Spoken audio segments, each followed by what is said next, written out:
Hi guys! Ang topic naman natin ngayon ay tungkol sa Special Power of Attorney.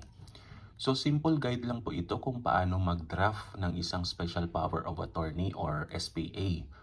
Generally, mas makakatipid naman talaga kasi kayo sa notarial fee and makasave din ng time or sa pila kasi tatatak na lang ang abogado pagpunta ninyo sa office nila. If upon checking ay okay naman yung draft na ginawa ninyo. So, i-discuss ko sa inyo yung sample form, paano mag-edit, at kung pwede bang lagyan ng expiration clause. So, narito po ang sample form ng isang Special Power of Attorney.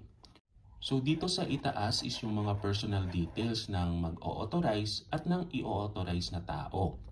While dito sa gitna naman is yung mga transactions na gustong ipalakad sa authorized person. While dito sa baba is para sa notaryo naman, so hayaan nyo lang na blanco ito or bahala na yung law office na mag-fill out dito.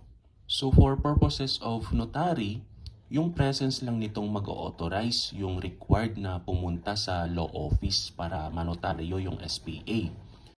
No need nang pumunta sa law office nitong magpa-process or yung authorized person. So baka worry ninyo na nasa ibang lugar yung pagbibigyan ng SPA at kung paano manotaryo.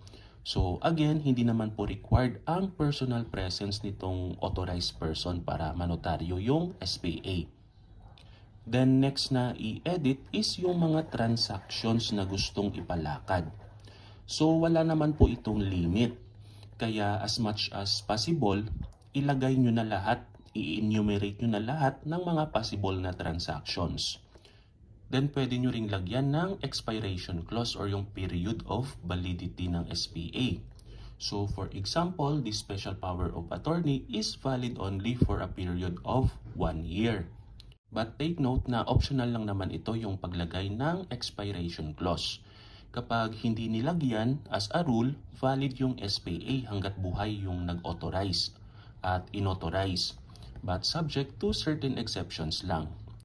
But usually, pag sa mga government or banking institution gagamitin ang SPA, usually they require na dapat updated yung SPA for security reasons. So regardless kung lifetime man ang validity nito, it will always depend sa pagpapasahan or paggagamitan.